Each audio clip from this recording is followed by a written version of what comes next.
Hey guys, this is Dawn, and I decided it was time to join this Facebook Live party. So I wanted to hop on here today and talk to you about a couple things. But first, I want to introduce myself just in case, even though we may be friends on Facebook, you might not know what I do. So I am an intuitive coach and a healer, and I thought it was time for me to come out of the spiritual closet and join this Facebook Live party because I have been watching other people do it and have been learning so much stuff because there's been so much value brought in this format. So I am actually the founder and creator of Soul Academy, which teaches busy women and men how to access their inner guru and return to their true soul purpose, while really getting to live a thriving life, and which will help them become a very intuitive, empowered, conscious creators and leaders. And so I just wanted to hop on here today and talk to you a little bit about intuition. And it's my favorite subject. I swear every time I have clients come to see me, that is one of the biggest things that kind of people struggle with is how do I tap into my intuition, and why is it eluding me? Why can't I hear it? So I just kind of wanted to give a little bit of backup and talk about the fact that, first of all, everybody is intuitive, right? We are all born with it. It's not some special superpower that, only certain people have. So I think what happens, though, is when we're kids, we're kind of taught to, we're born with it. It's naturally inherent in who we are.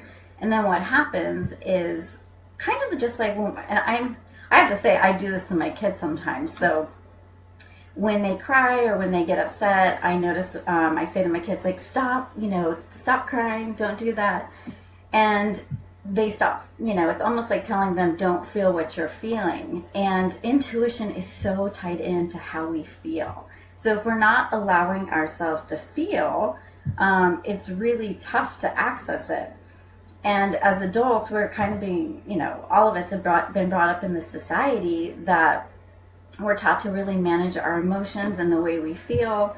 And so it's difficult to connect to that part of us that it is that wise aspect of us that's trying to tell us what's really going on.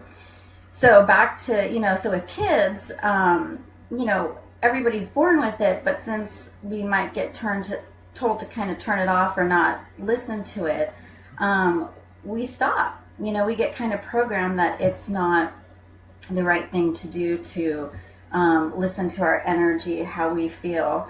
So as adults, we have to unprogram ourselves. We have to take the time to kind of unpack that thinking and allow ourselves to get really connected to our bodies and the way that we are feeling, because that is how intuition comes through. Intuition comes through, and through we either hear it, we see it, we know it, or we feel it. And a lot of times people feel it. So many of my clients tell me they feel it in their stomachs. Like they feel this overwhelming kind of heaviness in their stomach, or a heaviness in their heart, or a tightness in their stomach, I guess is a better way to say it. And so that is your intuition trying to speak to you. And how many times have you guys gone on a job interview or even been on a date or something like that, where you show up and you're in a really great mood, and all of a sudden your energy totally shifts, and you feel this kind of weird feeling in your stomach? Well, that's your intuition trying to talk to you. Hey, Pearl, how's it going? Yeah, gut feeling. That's right. Hi, Sarah.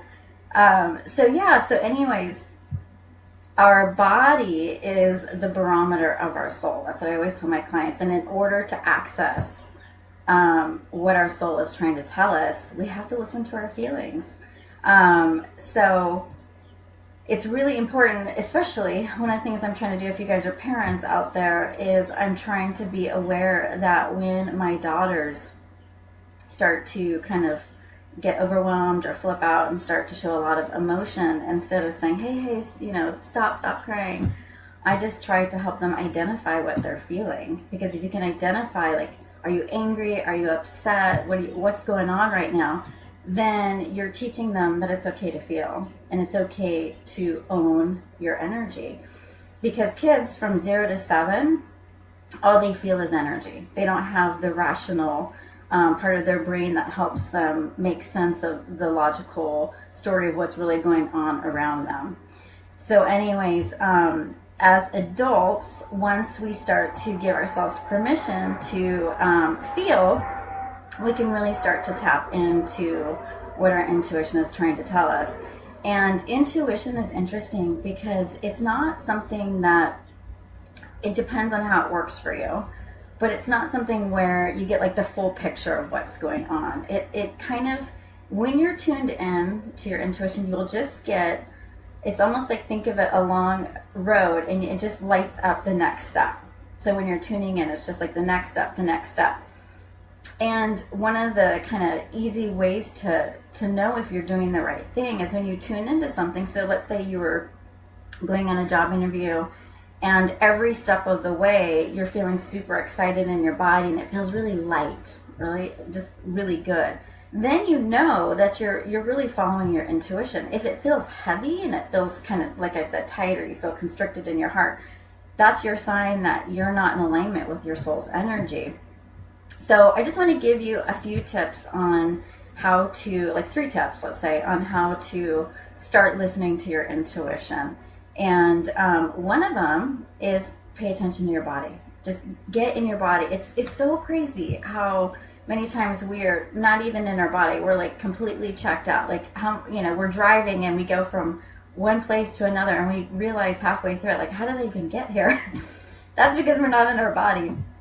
So get in your body and start to notice if you have a headache or a stomach ache. That's your body trying to tell you something. It's trying to tell you, and I know people think it's crazy that a headache could mean something, but when you have a headache a few days in a row or stomach aches, like it's your body's wisdom trying to speak to you.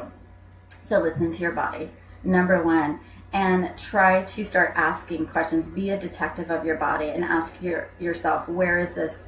What's happening? What am I feeling? Really tune into it.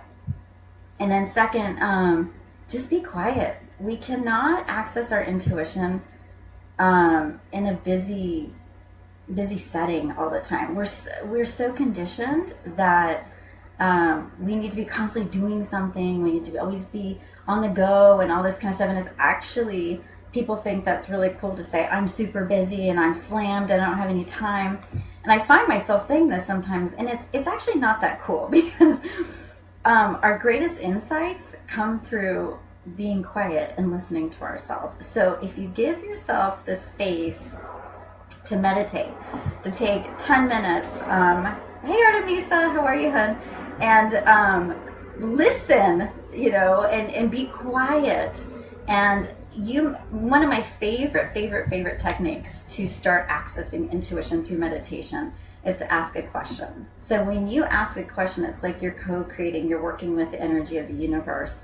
And so a simple question, it depending on whatever you're dealing with, but if I had, let's say, something I wanted to do with my business and I didn't know what my next step was, I would say at the beginning of my meditation session, whatever you want to say, source, divine, universe, what is my next step with all this? How can I best be in service? And so I would just ask that question, and I don't expect some big loud booming voice to come over me and answer it in that moment.